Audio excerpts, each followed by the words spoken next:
Welcome to the Northeast Kingdom Voice. I'm your host, Scott Wheeler. Today's guest is singer, songwriter, and movie maker, Michael T. Hahn. Howdy. Welcome to the show. Pleased to be here. This isn't your first time on the station. You actually have a show here, don't you? Well, they sometimes show Michael Hahn video show, which is right here. Yeah.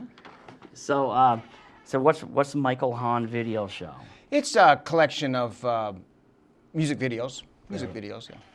Let's show a segment of that. Okay, this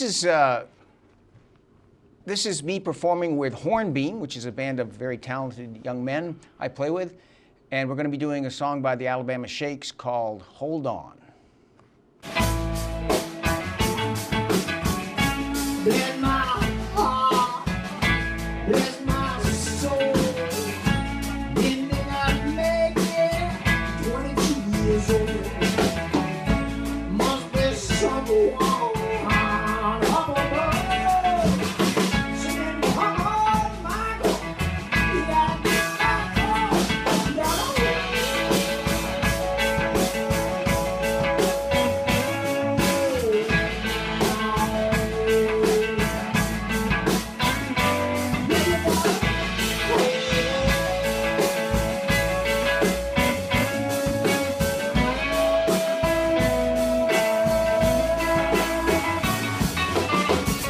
bless my heart, bless my mind.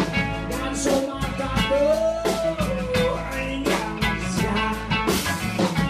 Must be someone up above. Singing, come on, you gotta get back up.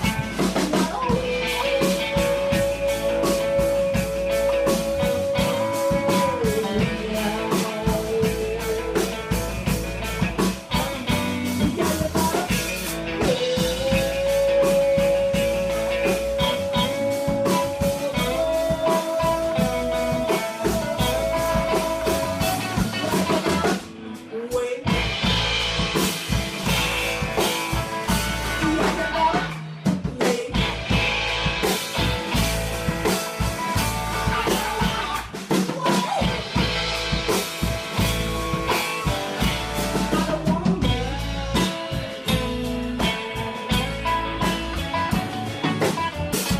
Bless my heart, bless my mind. I got so much to do, ain't got much time. Must be someone up above. Singing, come on, boy, you gotta get back on.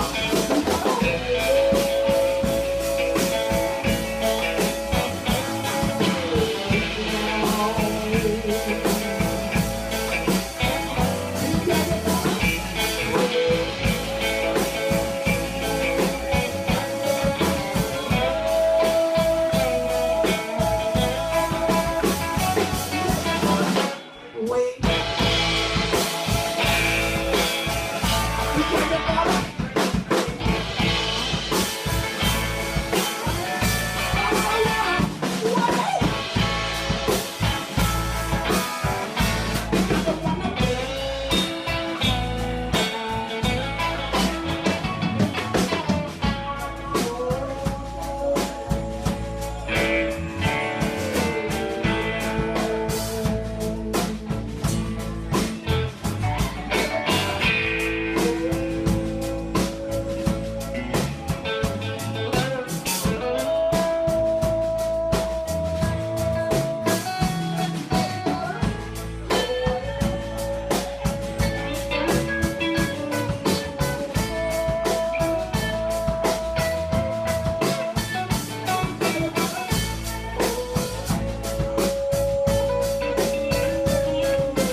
So who is Michael Hahn? Because you're obviously multi-talented. I knew you as a writer, and then you went on and you also have made a movie, but before that you were a singer. All those things.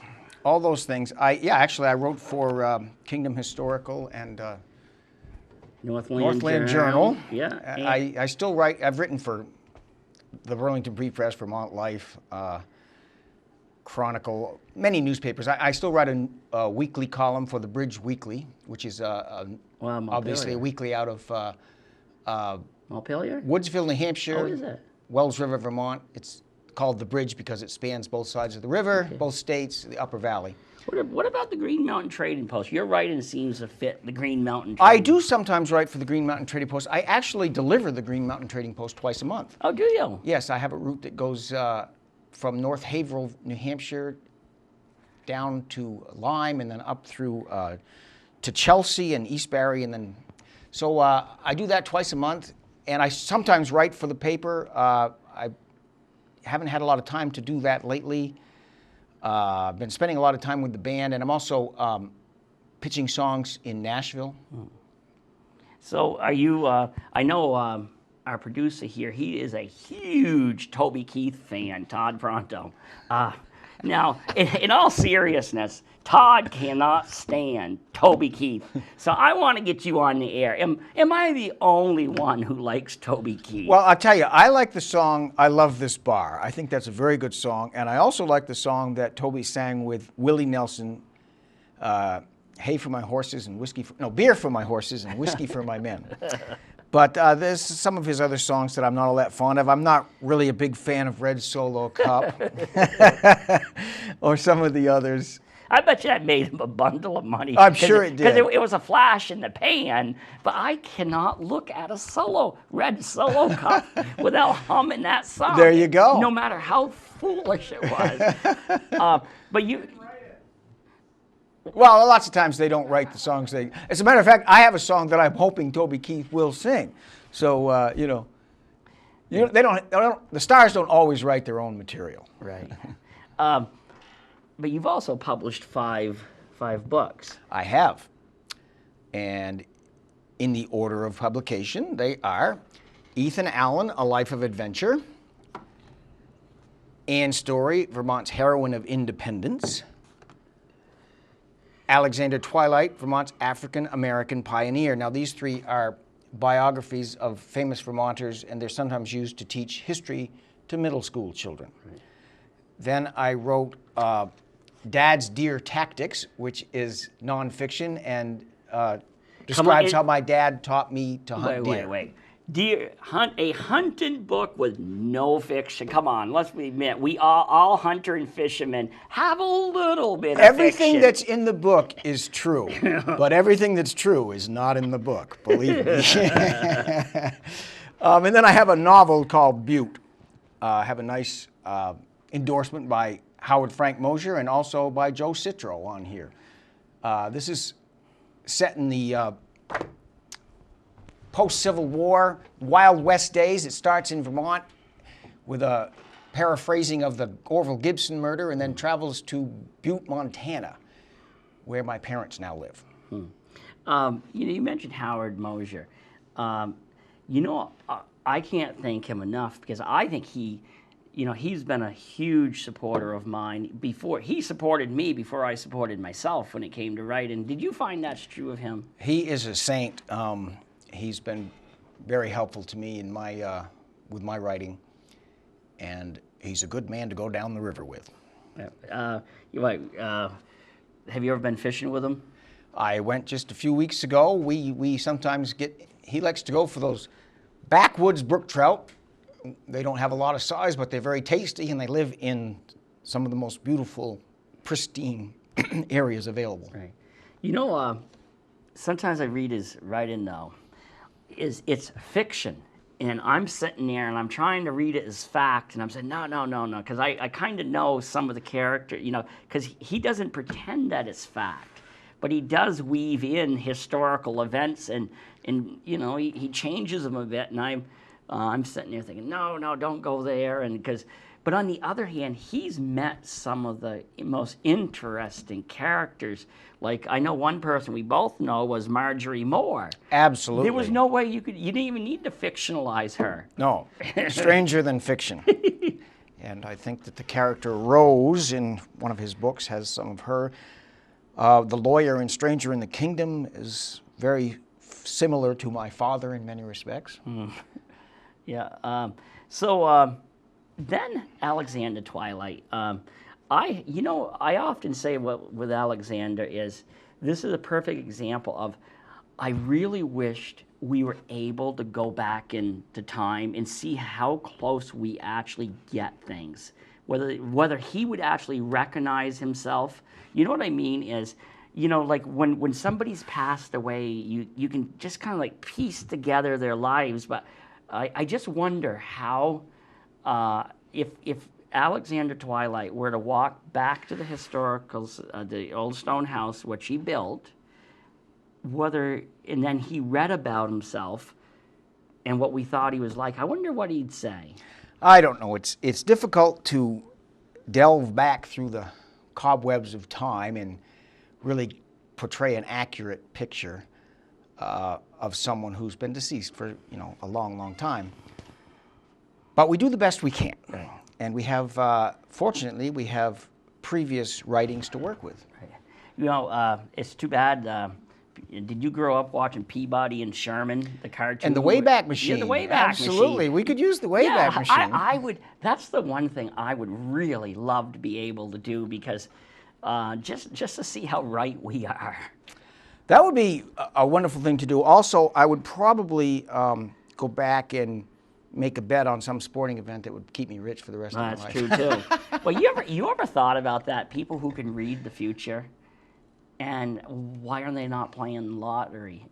Yeah, can anyone really read the future? I don't know. No, They wouldn't have to be charging you $10 to read the future if they could go play the lottery. Well, that's it. Now, Anne's story. Now, Alexander Twilight. He was basically founded the Old Stone House. He built the Old Stone House. He built it by hand himself, which is just incredible. He also was the first African American to graduate from college in the United States. Was there some discussion about whether he was, because he was very fair complected, and wasn't there some discussion about whether when he graduated, whether they even knew he was He was a mulatto, and I believe that if they knew for certain that he was African American, as we say nowadays, they probably wouldn't have admitted him. Right. And he was also a preacher and a schoolmaster. Yes.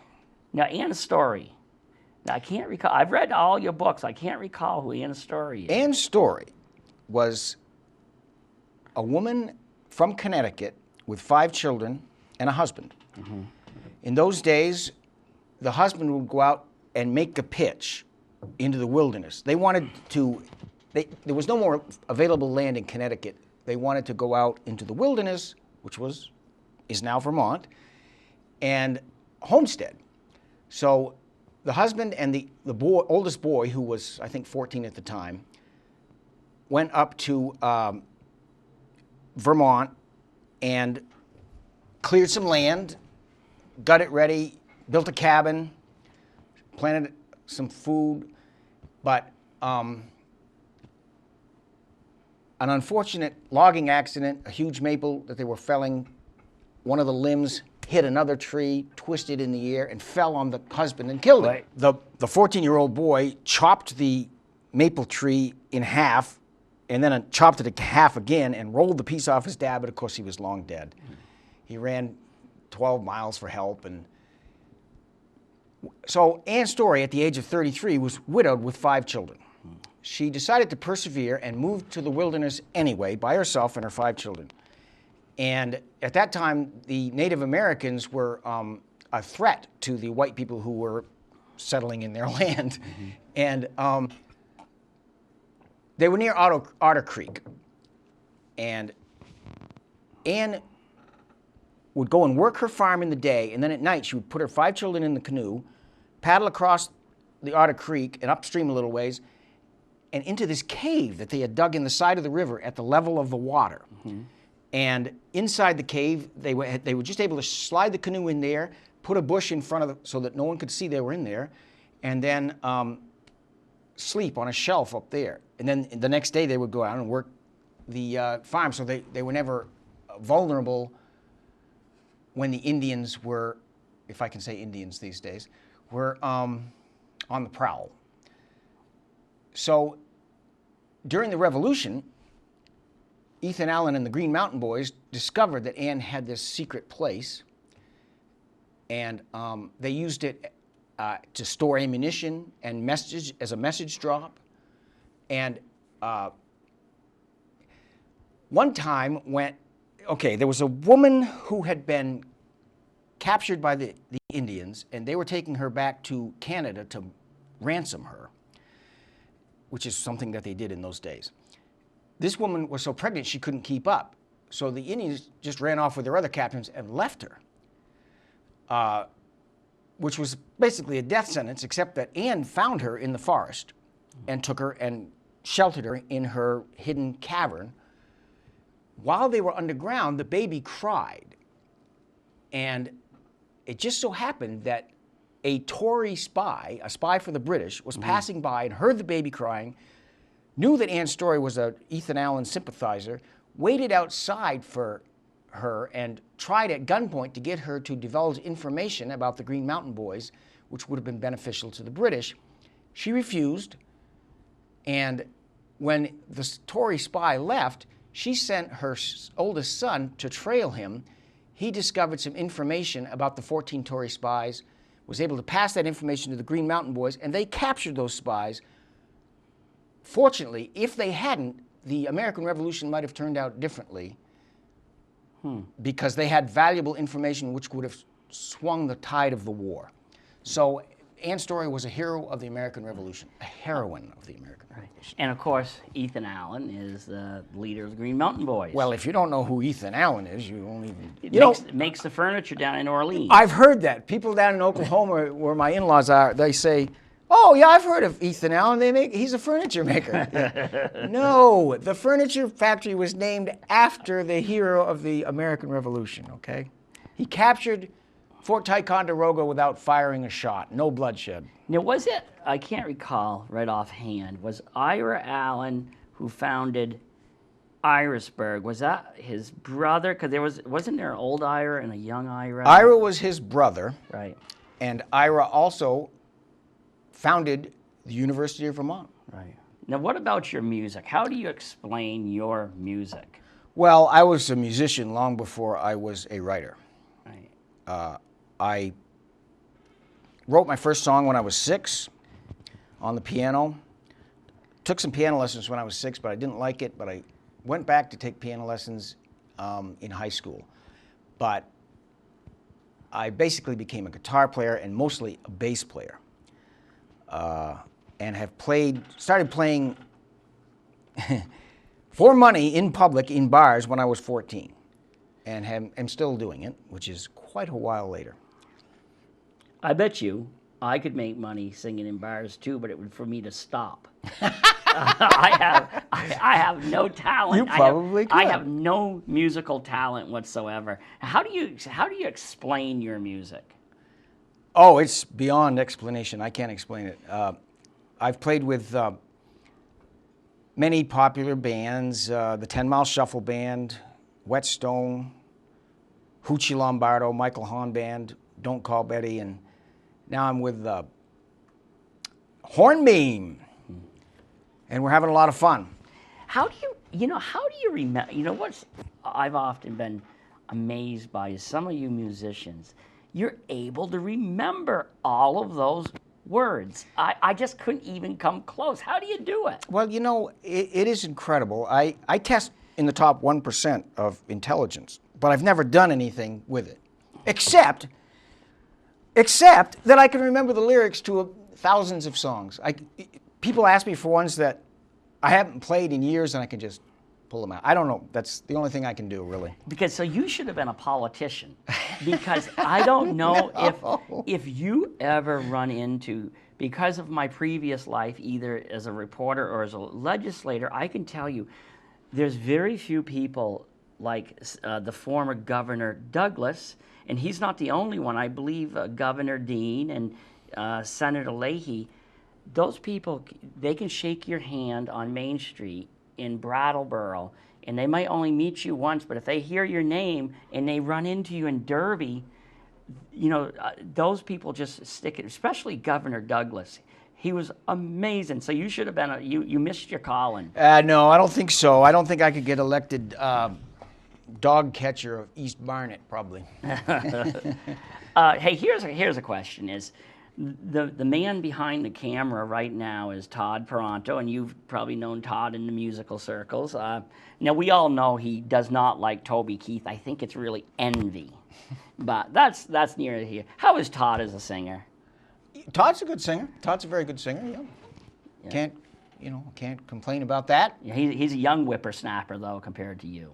Oh, they all are. There's nobody my age still doing it. If you when I was 14 and performing, it was the Summer of Love, 1967. That's right. How old were you? 14. You can do the math. I'm 61 years old. I wasn't even on a tricycle yet. I was born in 65. I believe I was still well in the diapers, and you just think of that is I was well on my way to and 61. You might be on your way to diapers. Let's hope not. Let's hope not. Don't go there, Scott. But at this stage of the game, it's all icing on the cake for me. It's wonderful. I'm happy to be doing it. Are you gonna have a great time? So, you take a look at your contemporary Willie Nelson. Willie. How old's Willie now? He's older than I am by a long shot. You're gonna keep it up with Willie? You're gonna keep going? Honestly, I'm going to keep doing it as long as I possibly can because there's nothing better in this world for me.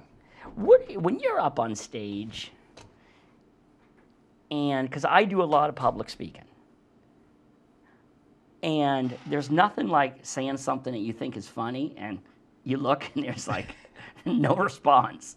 And have you ever been up on stage and you sang this awesome song, and you just looked out there and said, oh yeah, of course. Yeah, sometimes it's magical and the audience gives you the energy and you just ride the crest and you're on automatic pilot and it just happens. You don't have to think about anything.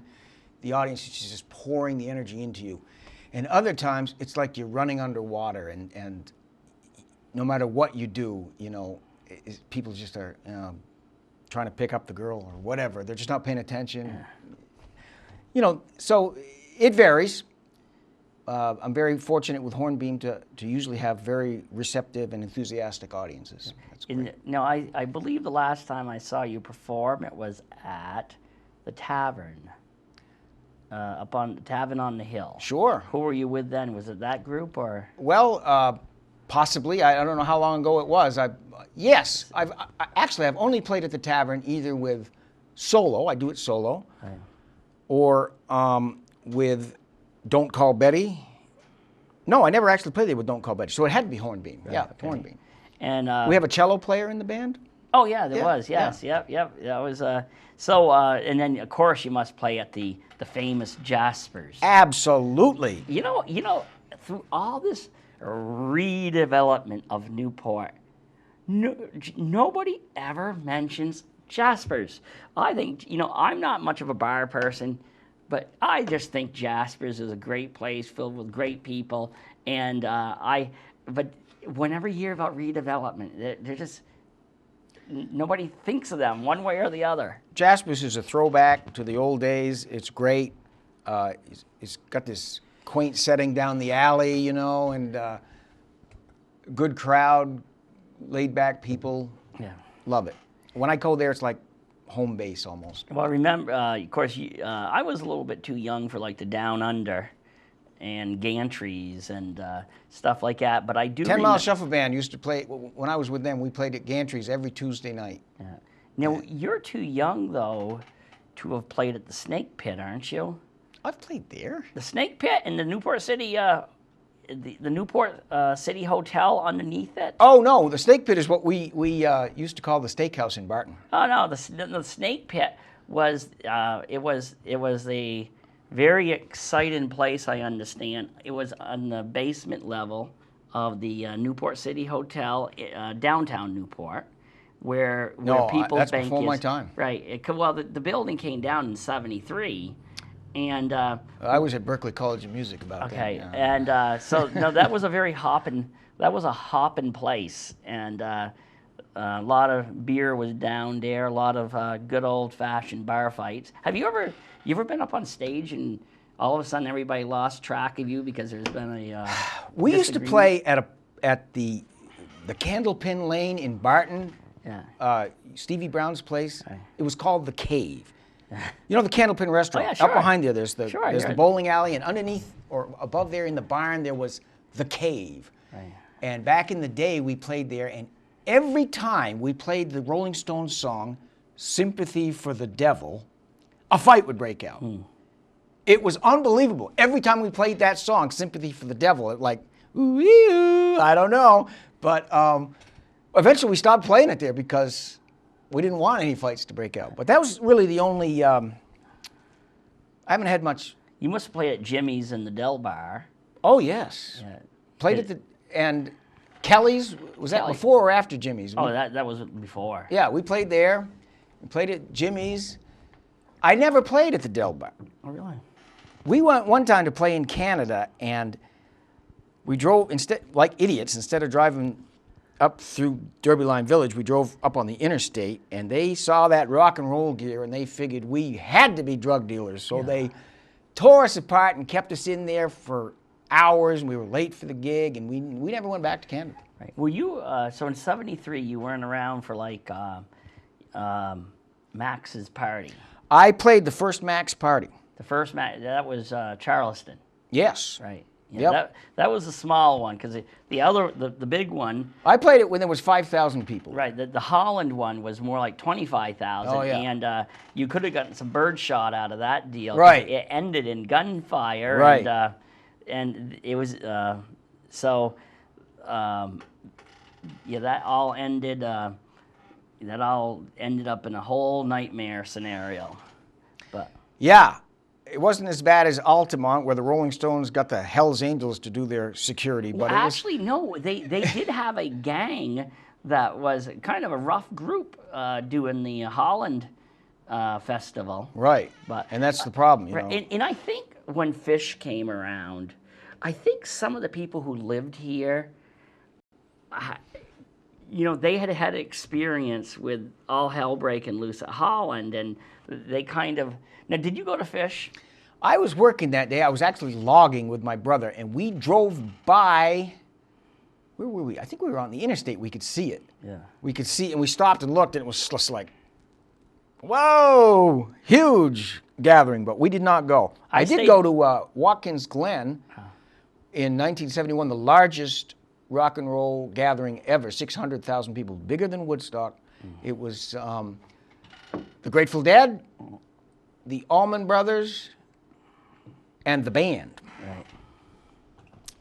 Had a wonderful time. Can't remember it, of course. Well, I spent 3 or 4 days at Fish, not because I'm a Fish follower, but just because I wanted to record it as history, and it was quite the experience because I only lived just a short distance from there as the crow flies, and there were so many people and so much mud, and it was just so hard to find your way around that many people. And Yeah.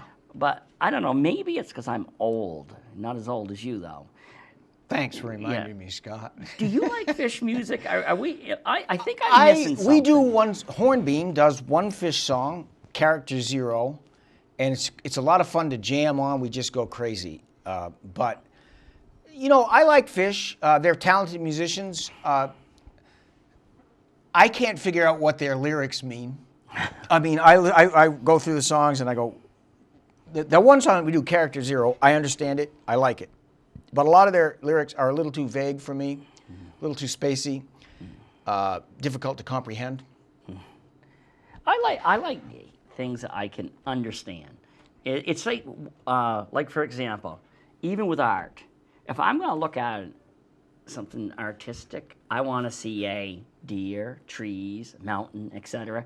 I don't want to look at something. It looks like my drop cloth Yeah. from paint, where it's all splattered. And, so I'm the same way with music, too. That's how come I like Toby Keith. That's how come I like Willie Nelson. I understand what they are saying. And Well, we're on the same page with the art for sure. I'm more a fan of Norman Rockwell or Remington than something that just looks like they threw the paint on the canvas. so I think the next thing is we really need to have Todd take some music appreciation classes, because I think once he came around to it, he'd realize that I'm right.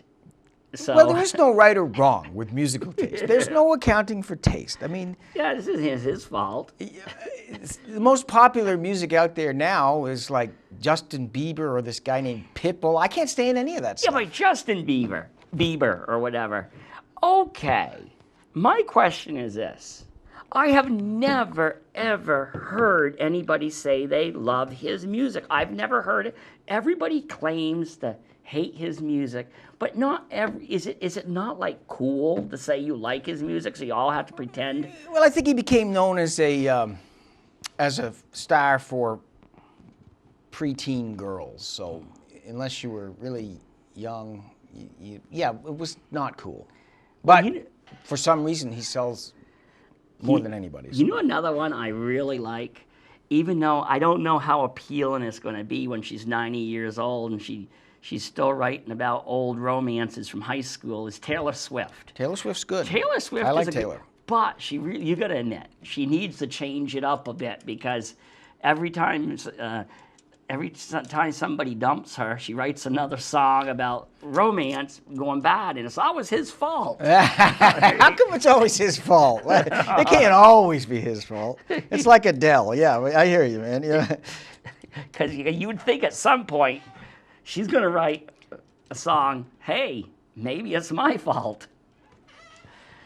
So who We'll are see. you? If you had a favorite, if you could say you worshipped one musician, who would it be? Can't do it. Can't do just one. I have too wide a variety of stuff that I like. I could name maybe 20. The new stuff is easy because there's not that many new people that I really like. I like the Head and the Heart. I like Alabama Shakes. I like the Lumineers. Some stuff like that. But my roots come from, well, of course, Dylan, Beatles, Stones, Frank Zappa, B.B. King, Joni Mitchell, Janis Joplin, Jimi Hendrix, the Allman Brothers. I mean, I could go on and on. The band, yeah, there's just a lot of it. Right. Okay, we only have a couple more And minutes.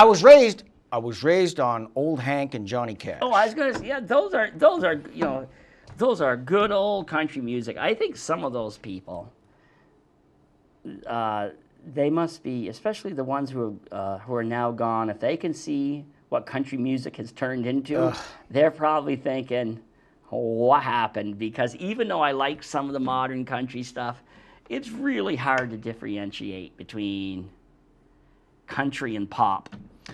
Country has become very pop-oriented. Right. Yeah.